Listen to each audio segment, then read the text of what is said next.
Eu gostaria de orar, de que você lesse a palavra de Deus juntamente comigo. Gostaria que você abrisse comigo Gênesis, capítulo 30. Livro do Gênesis, capítulo 30.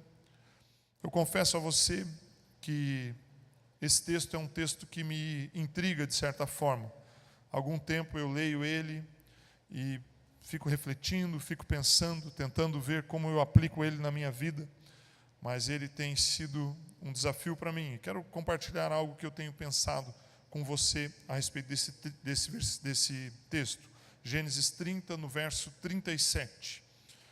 Esse capítulo 30, ele conta a história de Jacó, o casamento dele com Lia, com Raquel, com as filhas de Labão. E Jacó é um homem que passa por muitos problemas, por muitas dificuldades. E talvez por isso que eu me identifico com ele, não somente em função dos problemas, porque todos nós, no nosso dia a dia, acabamos enfrentando lutas, enfrentando dificuldades, enfrentando problemas, injustiças, situações complexas.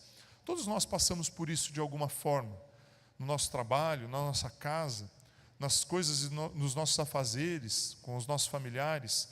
Então, quando eu leio esse texto, a história de Jacó, eu me identifico bastante. Mas especialmente aqui no verso 37, eu quero ler até o 43, vamos ler juntos aqui. A palavra de Deus diz assim: Jacó pegou galhos verdes de estoraque, de amendoeira e de plátano, e neles fez listras brancas, descascando-os parcialmente, e expondo assim a parte branca interna dos galhos. Depois fixou os galhos descascados juntos aos bebedouros, na frente dos rebanhos, no lugar onde costumavam beber água. Na época do cio, os rebanhos vinham beber e se acasalavam diante dos galhos, e geravam filhotes listrados, salpicados e pintados. Jacó separava os filhotes do rebanho dos demais, e fazia com que eles ficassem juntos aos animais listrados e pretos de Labão. Assim foi formando o seu próprio rebanho, e que separou do de Labão.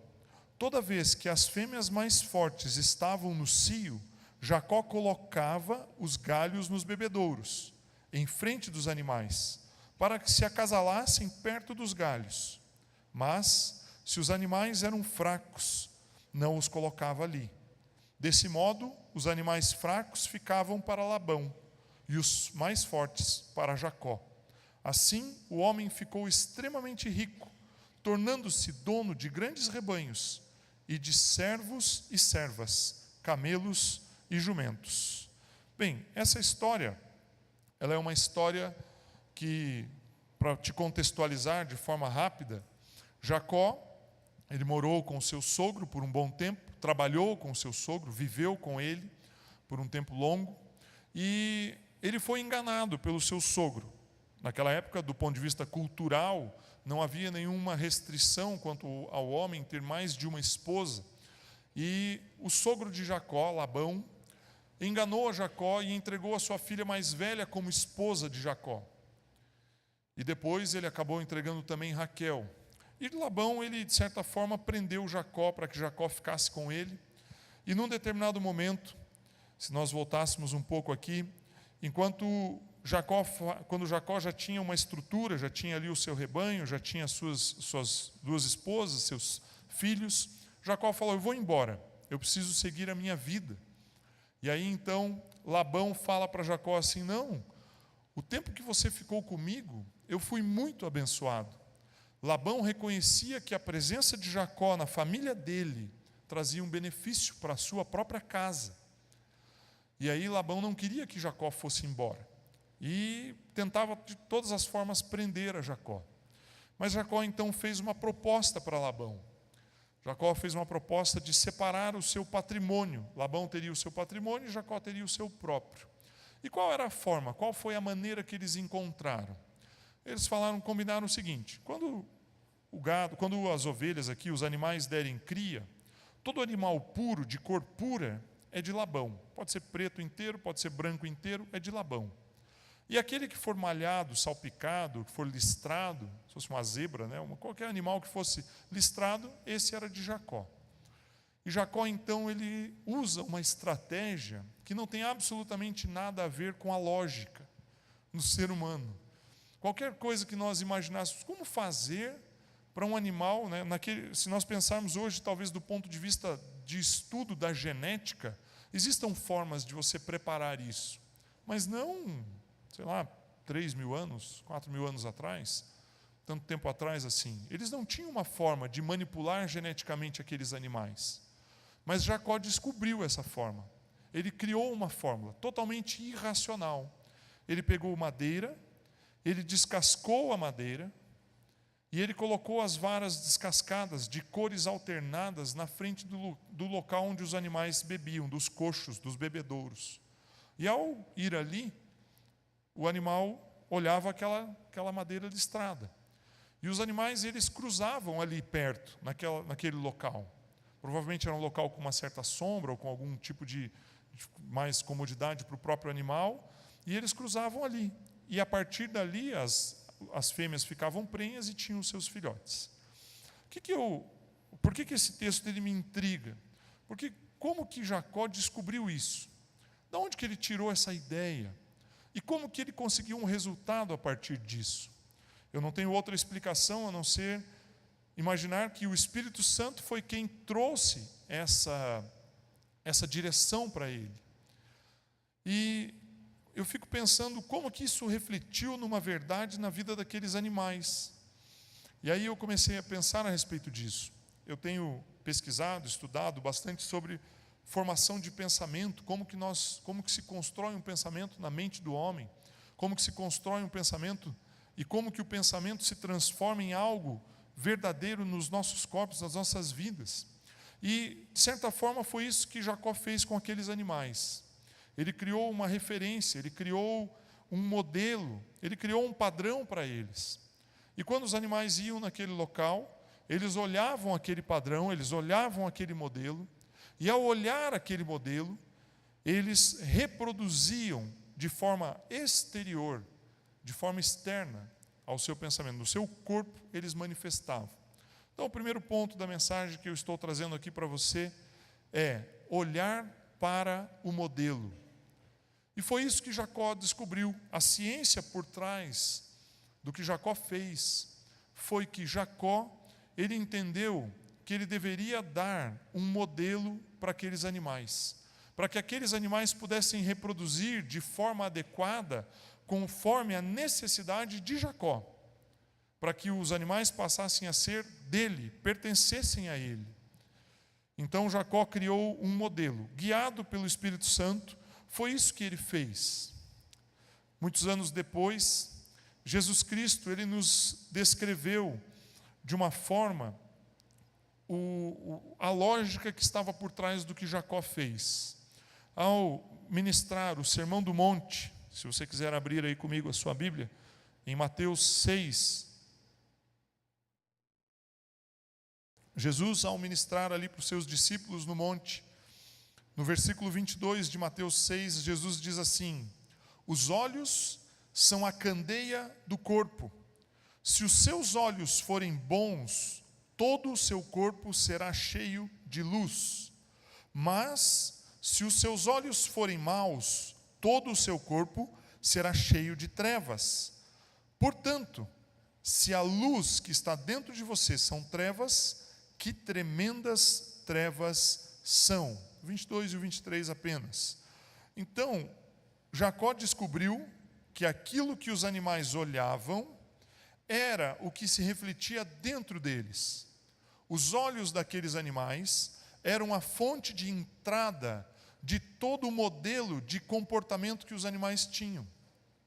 Foi isso que Jacó descobriu. Talvez sem nenhuma ciência, certamente, mas apenas direcionado pelo Espírito Santo. Foi isso que Jacó fez. E o que eu quero colocar, como que eu posso traduzir isso para mim hoje? O que você tem colocado diante dos seus olhos, do ponto de vista de produzir frutos? Porque se nós formos pegar a ideia de Jacó, o que Jacó precisava na verdade? Ele precisava de animais.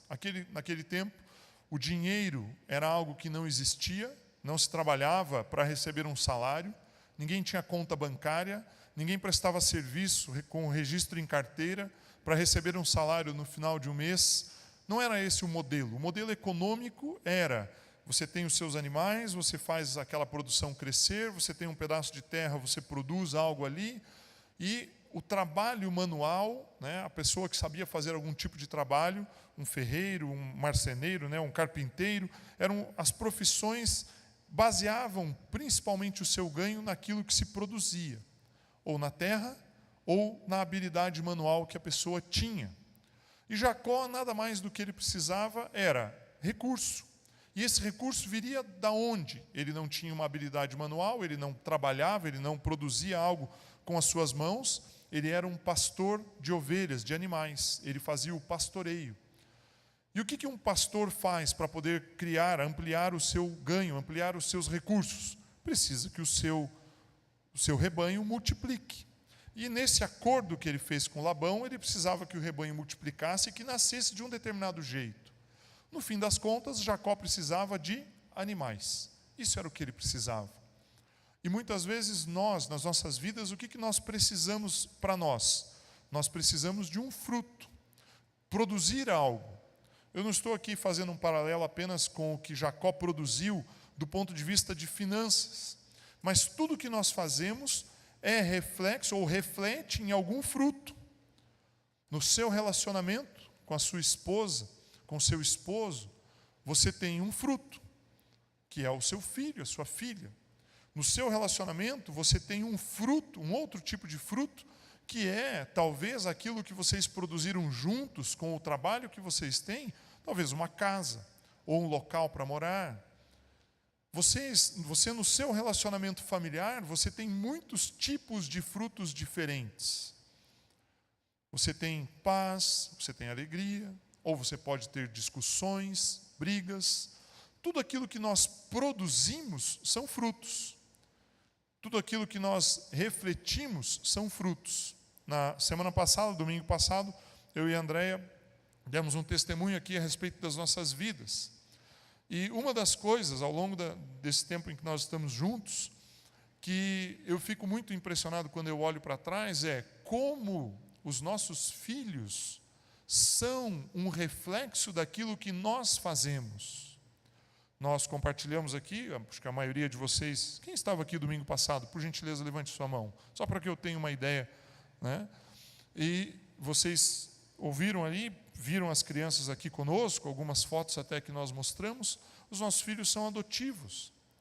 E é impressionante como eles, mesmo não tendo sido gerados por nós, não tendo de nós uma carga genética, como eles fazem e se comportam exatamente como nós fazemos e como nós nos comportamos.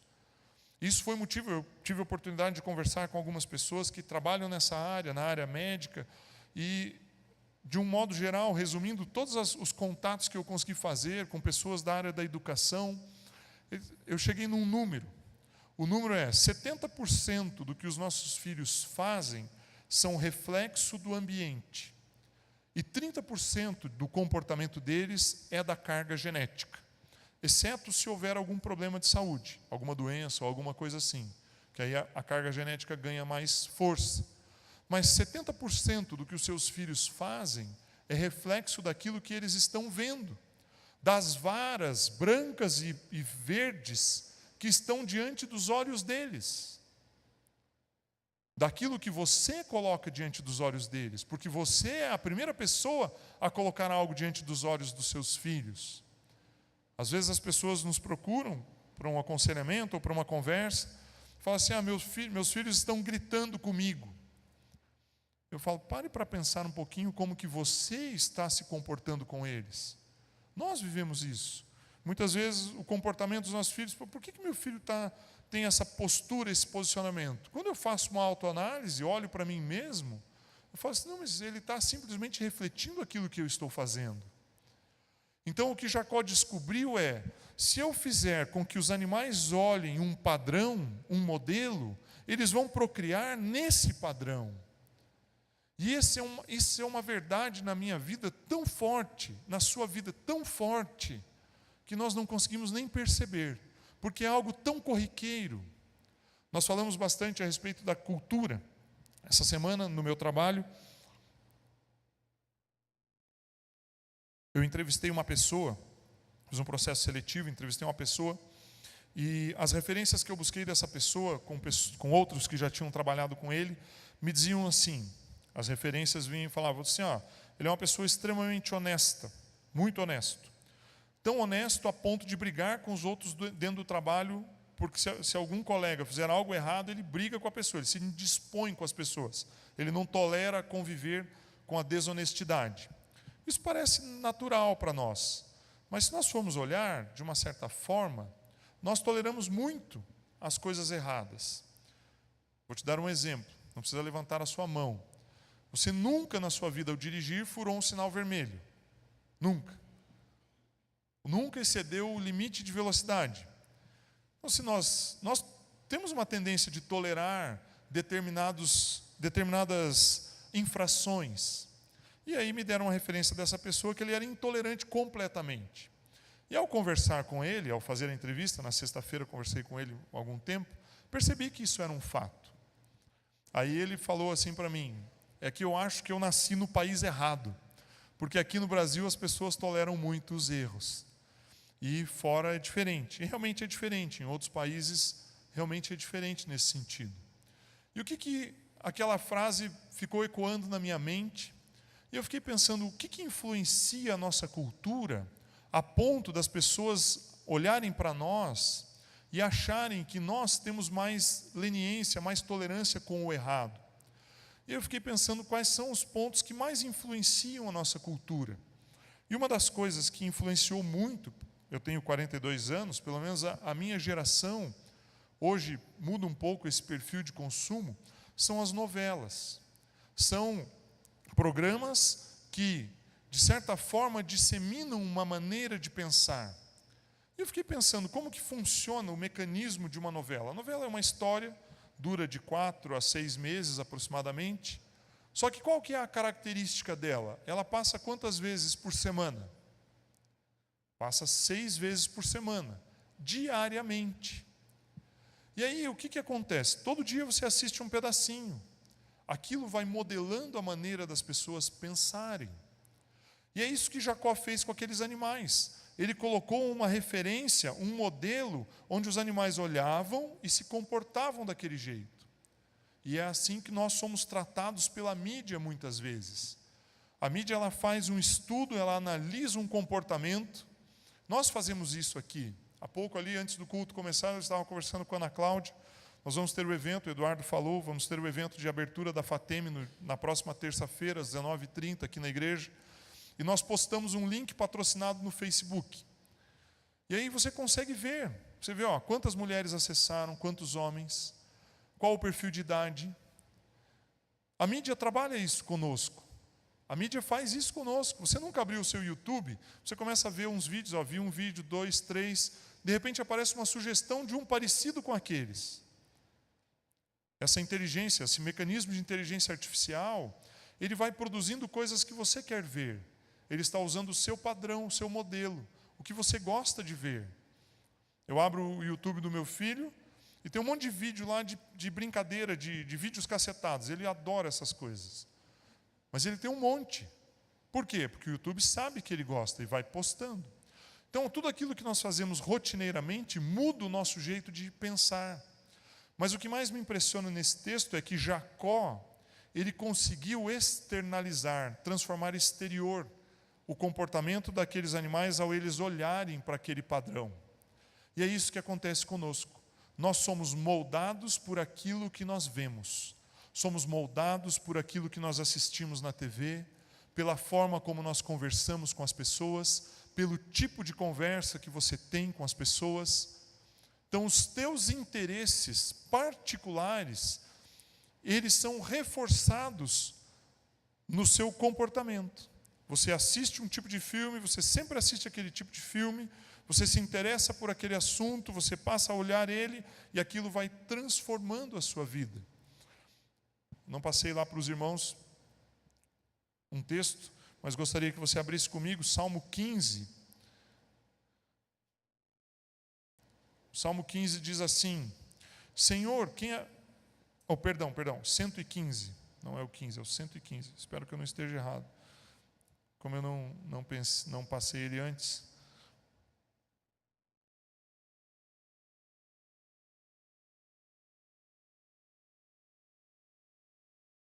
Aqui, o versículo 4. Ele fala assim: os ídolos deles, falando a respeito de pessoas que não temiam a Deus, são ídolos de prata e de ouro. Salmo 115, 4. São feitos por mãos humanas. Têm boca, mas não podem falar. Olhos, mas não podem ver. Têm ouvidos, mas não podem ouvir. Nariz, mas não podem sentir cheiro. Têm mãos, mas nada podem apalpar. Pés, mas não podem andar. E não emitem som algum com a garganta.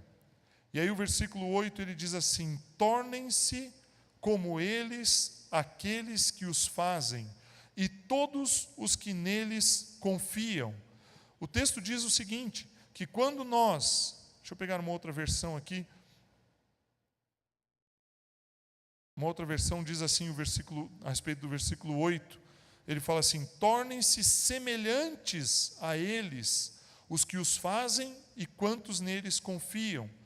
Esse texto está dizendo o seguinte: quando você olha para algo e você adora aquilo, e você se concentra naquilo, e você mantém o foco somente naquilo, você vai refletir aquele aspecto.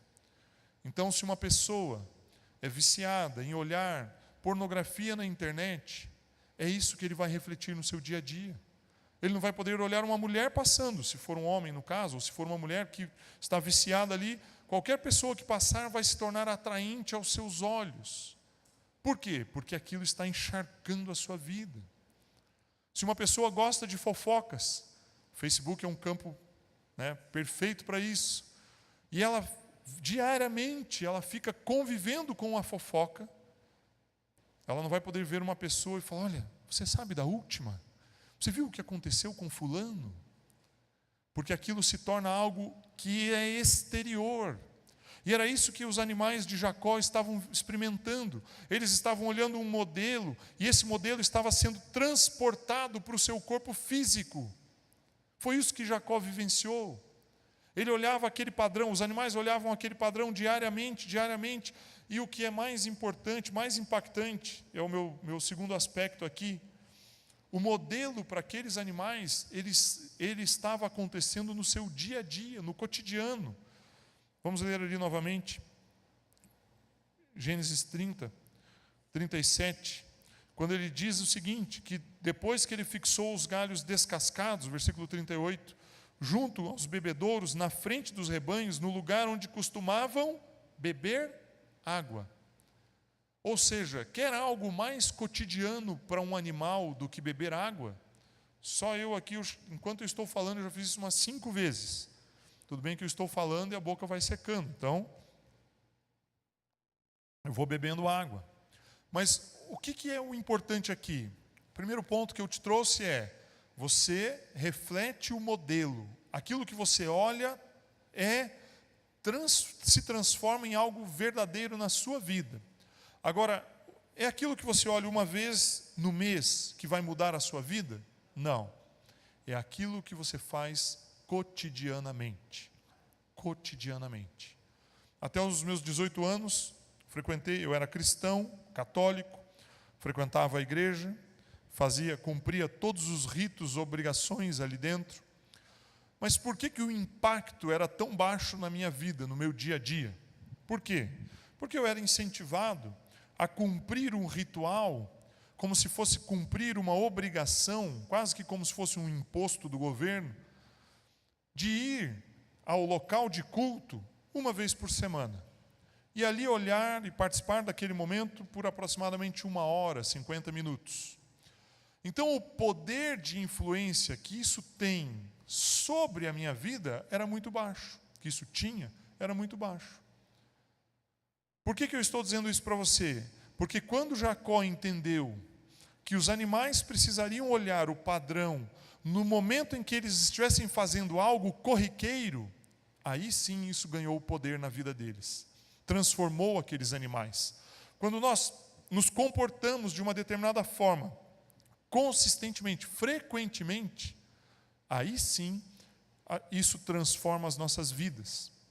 É o que eu li aqui do Salmo 115.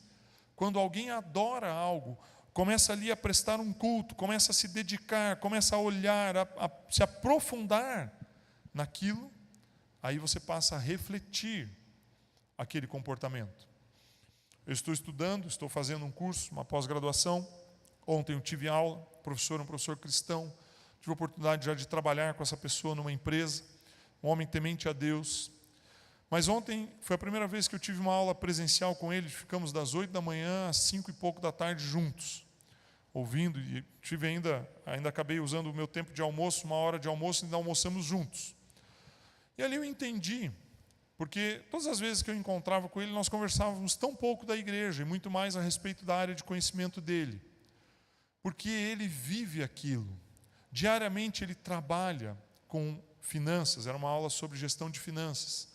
Ele trabalha diariamente, ele é gestor financeiro de um grupo, de uma empresa aqui na cidade de Maringá. Ele dá aula um sábado sim, um sábado não, num curso de pós-graduação, gestão de finanças. A pessoa vive aquilo diariamente. No horário do almoço, sentou conosco um outro aluno de um outro curso dele, e ele combinou um horário na segunda-feira à noite com o rapaz para discutir um trabalho lá na faculdade que ele está fazendo.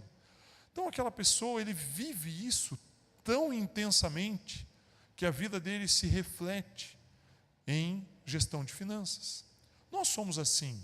Você aí tem o seu trabalho, a sua atividade profissional. Você faz isso diariamente. Eu fico 8, 10, 12 horas dentro do meu local de trabalho, de segunda a sexta. E é evidente que, por estar ali, ficar tanto tempo ali dentro, tão envolvido naquela atividade, que isso me dá uma habilidade muito grande. E eu consigo executar as tarefas com muita facilidade. Às vezes as pessoas olham e falam, como é que você consegue dar conta? Mas é que você está tão acostumado. Por quê? Jacó entendeu que ao colocar aquelas varas diante daqueles animais, no cotidiano, no dia a dia deles, eles estavam sendo transformados. Aí, as pessoas nos procuram às vezes para um aconselhamento, como eu falei antes, e a pessoa fala assim, olha, eu não consigo me comportar como eu devo me comportar. Quando eu leio a Bíblia, eu gostaria de ser como a Bíblia diz, mas eu não consigo me comportar. E aí vem a minha pergunta para você. Quais são as varas que você está olhando? Quais são os modelos que você tem usado no seu dia a dia para conduzir a sua vida? O que você tem posto diante dos seus olhos na segunda-feira de manhã, no seu trabalho, no seu tempo livre? Quais são realmente os assuntos que você tem o interesse de buscar e alimentar a sua alma? Porque foi isso que Jacó entendeu, que se ele alimentasse a alma daqueles animais com a coisa certa, eles procriariam da forma correta, como ele queria. Vamos ler aqui 1 Coríntios 4, versículo 16. Como é interessante.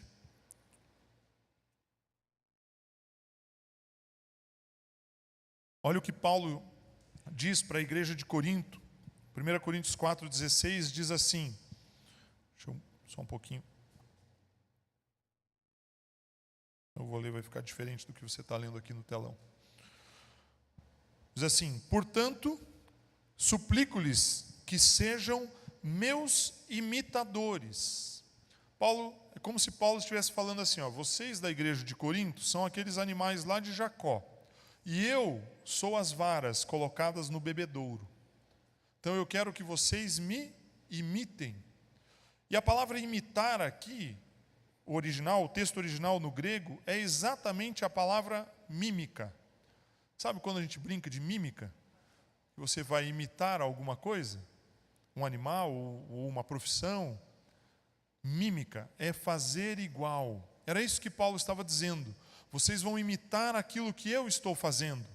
E aí o texto continua dizendo assim, por essa razão, estou lhes enviando Timóteo, meu filho amado e fiel no Senhor, o qual lhes trará a lembrança a minha maneira de viver em Cristo Jesus, de acordo com o que eu ensino por toda parte, em todas as igrejas. O que Paulo está dizendo? Eu preciso que vocês me imitem, que vocês olhem para mim e façam como eu faço. Como eu não estou presente aí, eu vou lhes enviar uma pessoa. Ele fala que enviaria Timóteo, ele enviou Timóteo. Por quê? E aí o versículo 17, quando o texto diz assim: meu filho amado e fiel. Por que Paulo enviou Timóteo à igreja de Corinto? Porque Timóteo, ele sabia, ele tinha absoluta certeza de que Timóteo faria igualzinho o que Paulo estava fazendo. Ele seria uma mímica de Paulo naquela igreja. E ele seria mais do que isso. E aí o versículo continua: fiel no Senhor, vírgula ali, o qual lhes trará a lembrança. Meu irmão, vir no culto, no domingo à noite, ficar aqui, que você fique 3 horas aqui dentro. Você chega às 6, 10 para 6, 15 para 6. Aliás, se você quiser chegar às 5h15, nós já temos um grupo ali de irmãos na sala, numa das salas acima aqui no templo do lado, num tempo de oração. Que você chegue às 5h15 para o tempo de oração e fique aqui até às 8h30, 3 horas e 15 minutos, aqui dentro desse local. Isso não vai transformar a sua vida. Isso não vai mudar quem você é. Porque isso é pouco tempo, é um tempo muito pequeno diante da presença de Deus. Você não vai ter tempo suficiente para olhar essas varas colocadas aqui nesse púlpito, a palavra de Deus pregada aqui, com força suficiente para impactar a sua vida. Nós, como igreja, ainda temos uma segunda oportunidade ao longo da semana. Essa semana, como o Eduardo avisou, nós retornamos às atividades da nossa igreja. Vamos retornar aí os grupos familiares na segunda e na sexta-feira. Retornamos às atividades da FATEM, a reunião de oração que nós fazemos às quartas-feiras de manhã às 7 horas. Às quintas-feiras haverá um culto, uma reunião, um culto, somente para as mulheres, nas quintas-feiras às 15 horas, aqui nesse templo. Então, todas essas atividades nós estamos retornando essa semana. Fizemos um período de recesso e retornamos agora. E todos esses momentos são oportunidades para que você possa continuar olhando para o modelo correto, para o modelo da palavra de Deus, para que daí isso possa causar uma transformação em sua vida. No vídeo que passou aqui a respeito dos testemunhos ali da FATEM, uma das alunas ali, eu não me lembro o nome, eu vi ali e lembrei, ela falou assim: em uma quantidade X de aulas eu já pude perceber uma mudança na minha casa. O que ela estava dizendo em outras palavras, para traduzir o que ela dizia para aquilo que eu estou falando para você aqui? Ela se expôs por um determinado tempo à palavra de Deus e isso transformou a vida dela. O problema é que nós queremos, com uma reunião semanal, aqui, uma pessoa falando com vocês querem que isso mude a vida. E isso não muda a vida. Os animais, lá com Jacó, eles mudaram o seu exterior, mas a partir do momento em que eles fixavam os seus olhos em algo que era o modelo. Para que a sua vida se transforme, e se de tudo que eu falei, você pode esquecer tudo, só não esqueça disso.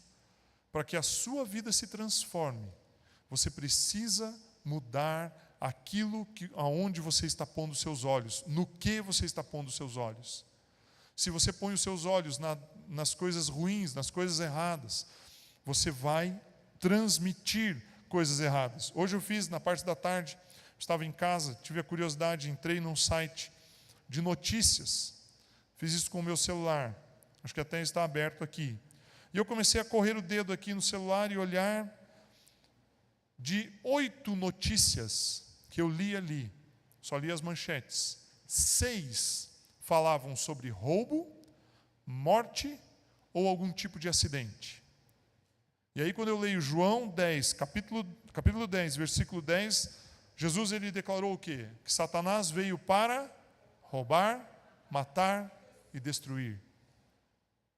Só que nós ficamos alimentando a nossa alma, a nossa mente, as nossas emoções apenas com isso. São essas as varas que nós temos colocado diante dos nossos olhos. São essas as varas que nós temos colocado para alimentarem as nossas vidas.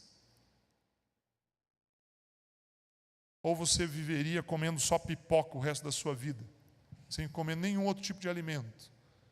Em 3 dias você ia ter tantos problemas intestinais que você não ia conseguir andar. E aí você precisa se alimentar de forma correta. Só que nós fazemos isso com o nosso físico, mas não fazemos isso com a nossa alma, com a nossa mente, com o nosso espírito.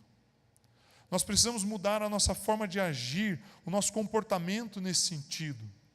E qual deve ser então o modelo? Como deve ser então essas varas? Quais são elas? Aonde eu posso ver? Como eu posso praticar isso? Eu gostaria de então entrar no meu último ponto. Então o primeiro ponto que eu falei com você é olhar para um modelo. O segundo ponto é, o modelo deve estar diante de nós a cada dia, diariamente, dia a dia. Não adianta você olhar ele de vez em quando. Dá uma passada ali, uma vez por mês, e olha o modelo e vai embora. Você não vai se lembrar. Você tem que olhar ele diariamente. Diariamente. E aí então eu gostaria que você abrisse comigo a sua Bíblia, também no livro dos Salmos, capítulo 1, versículo 1. Você já com certeza imagina aí aonde eu vou chegar. A palavra de Deus diz assim, Salmos 1, verso 1. Como é feliz, uma versão que diz bem-aventurado, aquele que não segue o conselho dos ímpios, não imita a conduta dos pecadores, nem se assenta na roda dos zombadores. E aí, ao contrário, verso 2, a sua satisfação está na lei. A palavra lei aqui você pode mudar por vontade, por desejo, tem o mesmo sentido. Está na lei do Senhor, e nessa lei medita dia e noite. Veja só o que o salmista está nos dizendo. E essa versão especificamente, a Nova Versão Internacional, me chama a atenção porque quando ele diz ali no verso 1, não imita a conduta, ele está dizendo exatamente o contrário do que Paulo estava falando. Paulo fala assim, ei, Coríntios, sejam meus imitadores. O salmista está dizendo, ei, povo de Deus, não imite os pecadores. É exatamente isso. As duas coisas têm o mesmo sentido. Um para dizer o que devemos fazer, outro para dizer o que não devemos fazer. Então você deve alimentar a sua vida diariamente com aquilo que vem da parte de Deus. Porque Salmos 1 diz que é bem-aventurado. Quem é bem-aventurado? O verso 2 diz, aquele que medita na lei, na vontade, na palavra de Deus diariamente.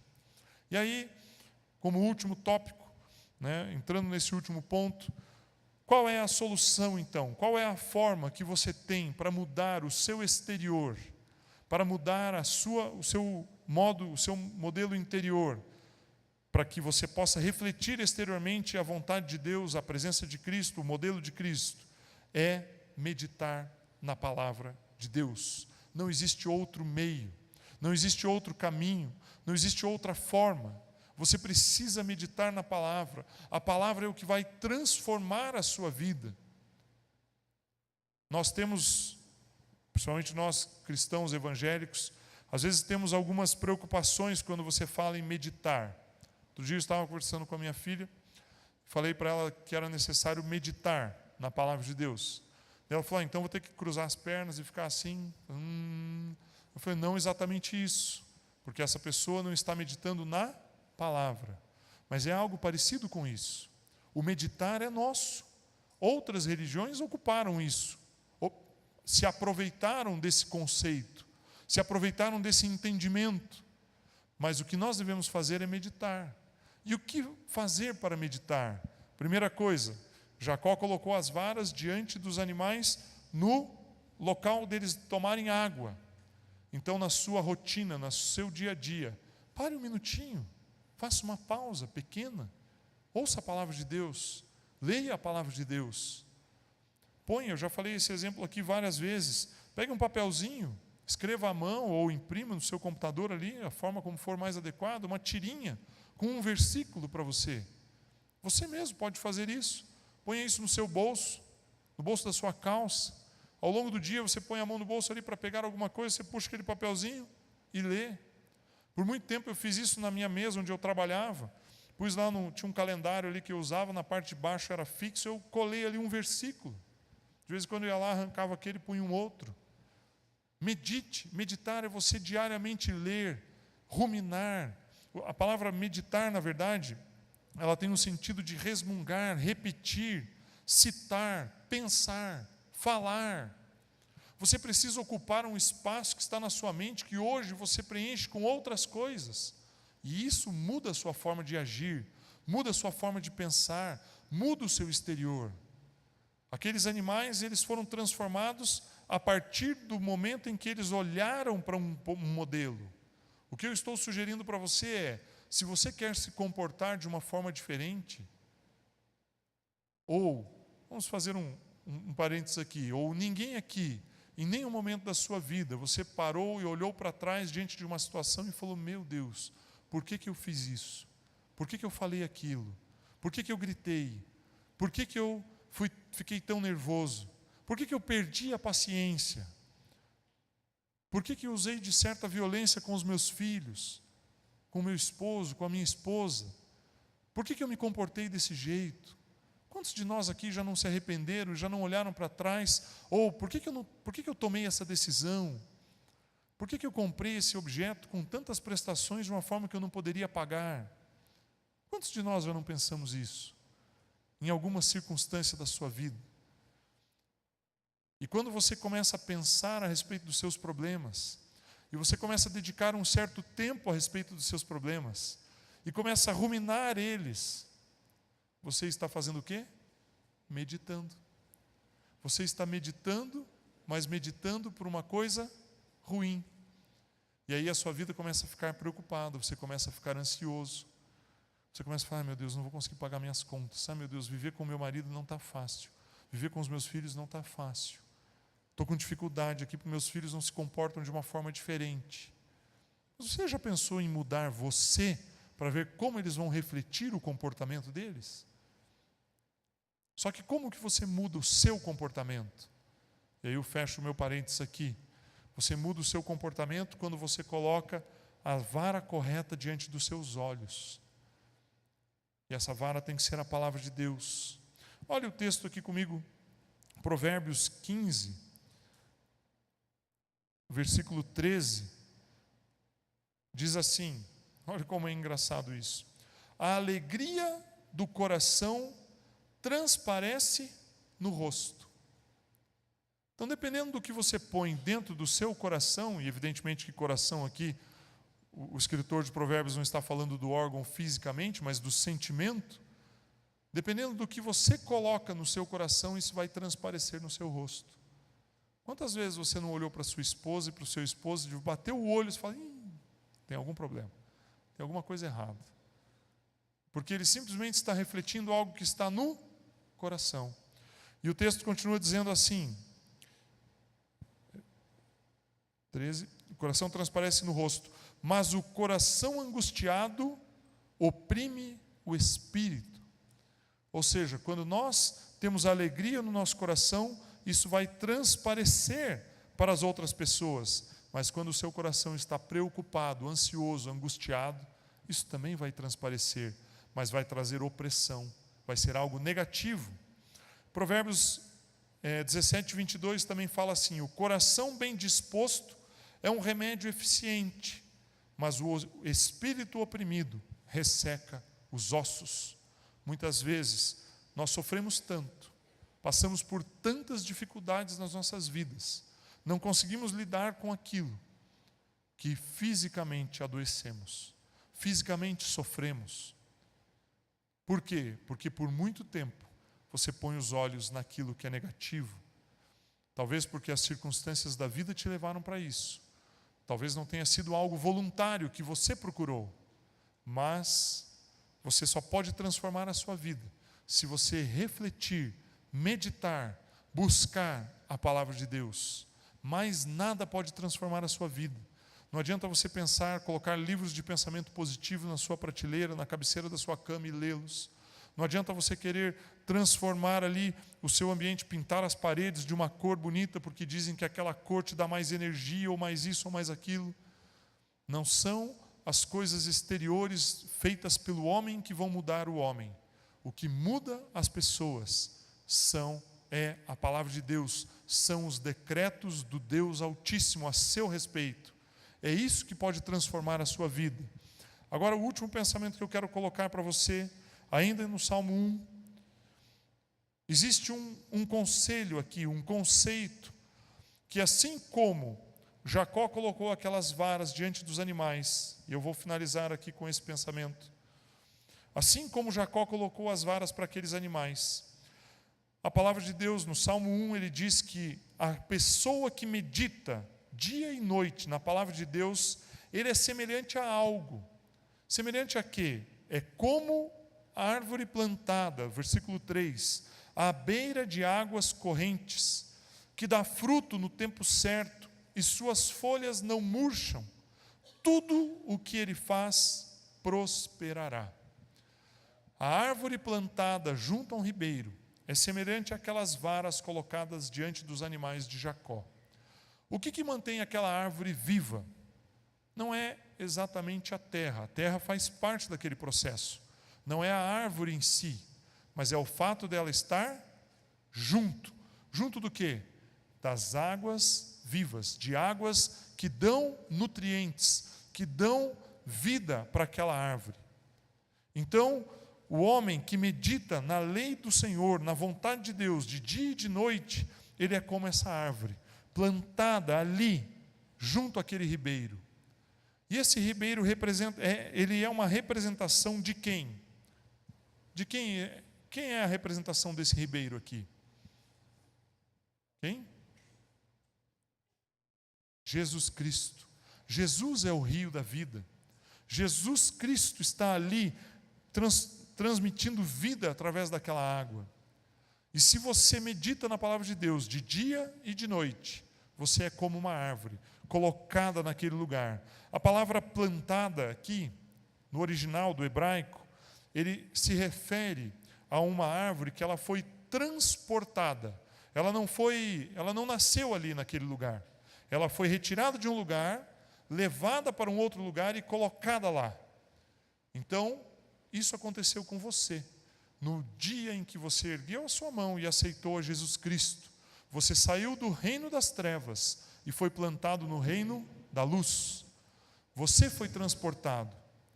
Só que muitas vezes nas nossas vidas nós não estamos absorvendo os nutrientes que esse rio disponibiliza para nós. Muitas vezes nós não estamos tomando posse daquilo que o próprio rio da vida traz para as nossas vidas. Então, você é como essa árvore, plantada ali naquele lugar. E esse rio de vida, ele é tão importante para você e para mim, que ele mesmo, veja o que ele mesmo falou a respeito de você estar ali, nesse lugar. Jesus, ele nos diz assim: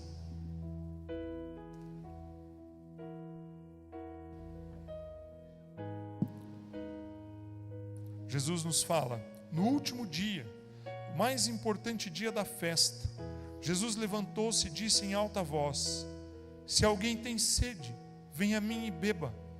Quem crer em mim, como diz a Escritura, do seu interior fluirão rios de água viva. Meu irmão, chega de viver uma vida de sofrimento, de secura, de dor, de falta de alegria. Não queira viver a vida cristã vindo num culto uma vez por semana. Honestamente, sendo muito honesto e transparente com você, se eu precisasse viver a vida cristã, tendo comunhão com Deus uma vez na semana, 2, 3 horas na semana, eu desistiria dessa vida. Não tem sentido. Muitas vezes nós queremos ter os resultados da palavra de Deus nas nossas vidas, mas nós não dedicamos tempo a ela. Você não medita, você não se coloca ali à beira daquele rio, mas você quer os benefícios do rio. Você não se coloca ali ao lado daquele rio, para ser irrigado por Ele, para se relacionar com Ele. Você quer andar no deserto, mas quer ser frondoso, quer ter folhas verdes, quer dar fruto. Você não vai dar fruto no deserto, meu irmão. Você aceita a Cristo, mas você não aceita ser plantado junto ao rio. Porque ser plantado junto ao rio quer dizer que você vai ter que conviver com Ele, que você vai ter que viver com Ele diariamente. Mesmo Ele tendo dito: se você tem sede, venha a mim e beba. Muitas vezes nós ficamos com a boca seca, grudada, de tanta secura, e não nos rendemos a Cristo, não buscamos a Ele. Buscamos conselhos de pessoas, notícias, lemos livros, vamos a cursos e queremos aplicar em nossas vidas o conhecimento de pessoas, e abrimos mão de ter um tempo de meditação da palavra de Deus, de ter um tempo de comunhão com o rio da vida.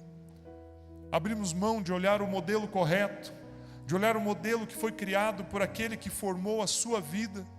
Você abre mão de ficar olhando para o modelo que Jesus Cristo preparou para você, mas você quer colher os frutos, você quer colher os frutos certos, mas você não lança a semente certa, você não irriga a semente quando ela está na terra.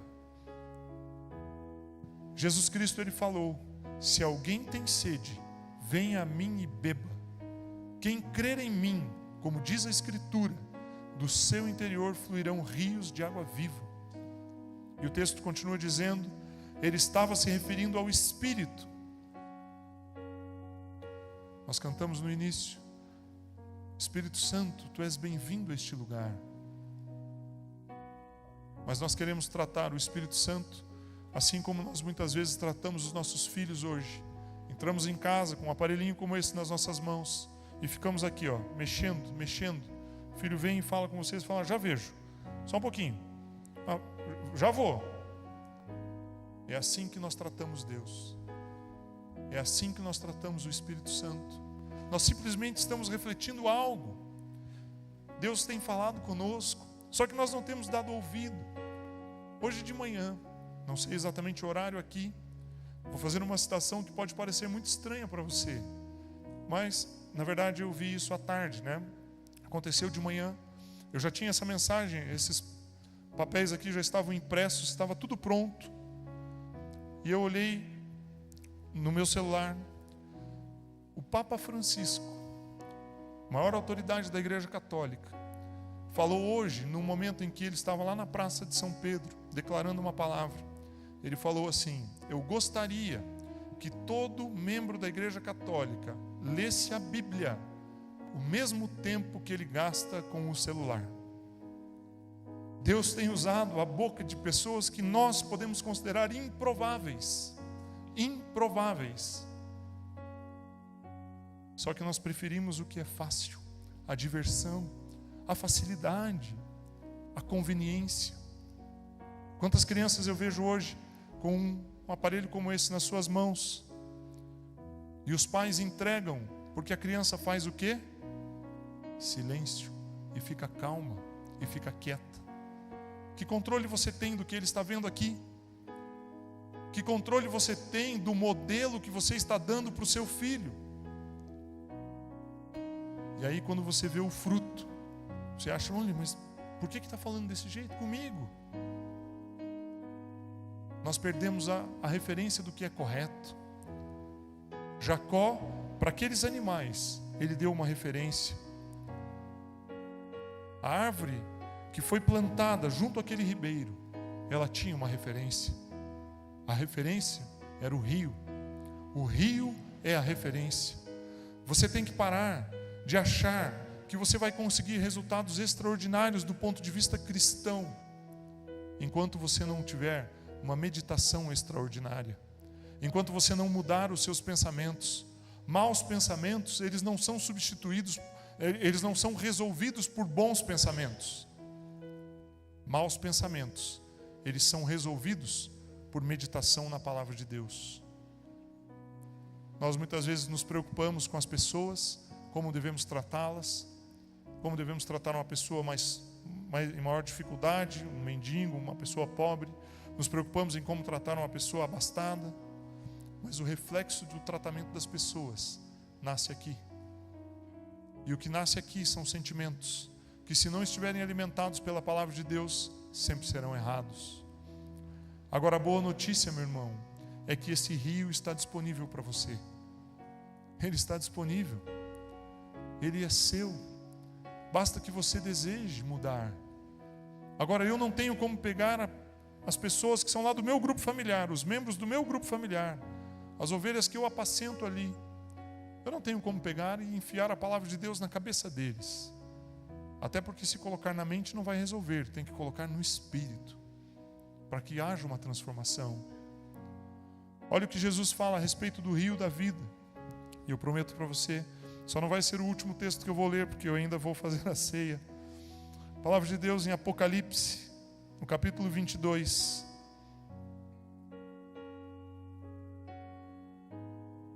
Deixa eu localizar aqui.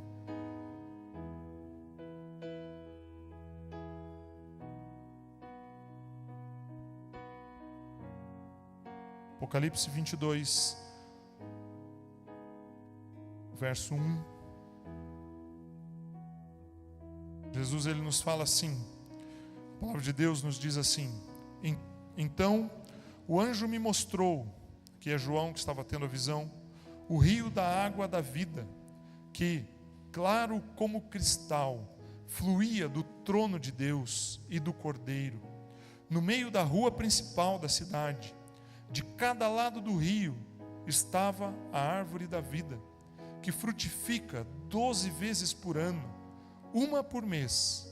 As folhas da árvore servem para a cura das nações. Já não haverá maldição nenhuma. O trono de Deus e do Cordeiro estará na cidade, e os seus servos o servirão. Eles verão a sua face, e o seu nome estará em suas testas. Não haverá mais noite, eles não precisarão de luz na candeia, nem da luz do sol, pois o Senhor Deus os iluminará, e eles reinarão para todo o sempre. O que mais me assusta nesse texto é que eu não consigo lê-lo sem pensar que eu sou uma dessas árvores plantadas à beira desse rio, porque essa árvore frutifica, e é isso que os Salmos nos diz. Essa árvore, ela dá folhas o ano todo, ela traz cura. A cura está nas suas mãos, a cura dos problemas das pessoas que estão ao seu redor. Mas você só vai manifestar a cura dependendo do que você está usando como um alimento para a sua alma. Porque se você tem olhado para o modelo errado, o que você vai transmitir é doença. Se você não tem olhado para o modelo certo, o que você vai transmitir são desgraças. Mas o rio da água da vida, ele está disponível.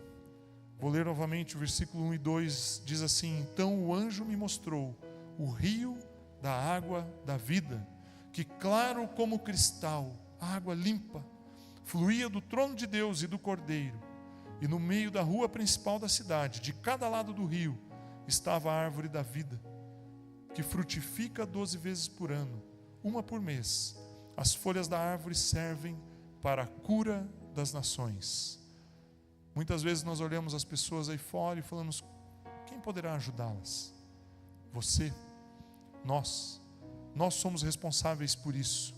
Meu irmão, esse texto, essa palavra que eu preparei hoje para você, que o Espírito Santo me inspirou a trazer para você, ela é bastante simples no seu conteúdo, na sua forma, mas ela é muito difícil de pôr em prática. E em resumo, o que eu disse para você é: pare de olhar para os modelos errados, pare de olhar para aquilo que alimenta a sua alma de uma maneira a que você transmita apenas coisas negativas. Comece a olhar para o modelo certo. Qual é o modelo certo? A palavra de Deus. Mas mais do que isso, não é apenas olhar para esse modelo, é você se relacionar com ela, você se relacionar com Jesus Cristo, que é o rio da vida, é você se nutrir desse rio, porque dessa forma você vai transpirar a Jesus Cristo, transpirar a presença de Deus. Eu lembro uma vez, eu, André e as crianças fomos comer num restaurante, e o Davi especialmente, ele adora alho, gosta muito de alho, muito, muito, muito. E nós íamos num restaurante, quando nós morávamos em Curitiba, todo domingo eles faziam ali, eles pegavam umas cabeçonas de alho bem grandes e assavam, punham uns temperos, ficava muito bom mesmo. Tinha dia que ele comia uma e meia daquelas cabeças, sozinho. E à noite, à tarde, ele correndo, ele transpirava. Ao transpirar, eu sentia o cheiro daquele alho lá no restaurante. É um exemplo bem bobo, bem simples. Mas é isso que tem que acontecer conosco. Nós temos que nos alimentar tanto da palavra de Deus, desse rio, a ponto de, ao transpirarmos, nós exalarmos o bom perfume de Cristo, para que as pessoas possam ver, para que as pessoas possam encontrar cura. Você é uma árvore de vida, plantada junto ao ribeiro de águas, ao Rei dos Reis, ao Senhor dos Senhores. As suas folhas farão sombra para aqueles que estão sofrendo com o sol. Os seus frutos alimentarão as pessoas. Mas você precisa tomar essa decisão. Gostaria de te convidar a ficar em pé. Nós vamos cantar um cântico. E eu vou ministrar a ceia. Minha palavra, como eu falei, é bastante simples do ponto de vista de conceito. Bastante difícil do ponto de vista de prática. Praticar não é simples. Meditar exige um esforço. Nós não temos que nos preocupar em nos esforçarmos para alcançarmos salvação, mas para podermos refletir a presença de Deus, temos que nos esforçar sim. Vamos louvar ao Senhor. Eu quero ministrar a ceia de forma rápida, pois vocês já estão em pé.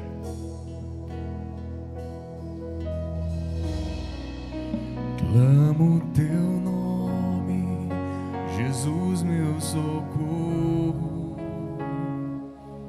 Descanso encontro em ti, minha esperança e torre forte. Minha fé está em ti, crucificado, ferido por mim. Ao olhar para a cruz, vejo a ti.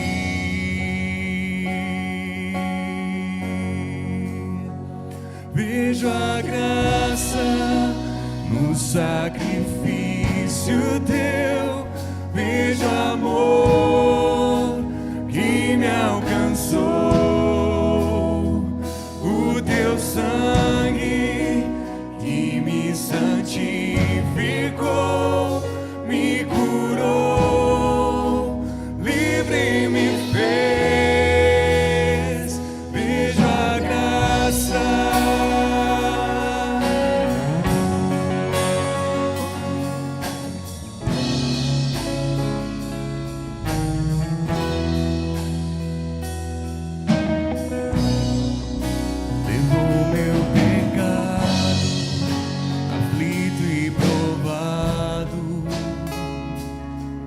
O preço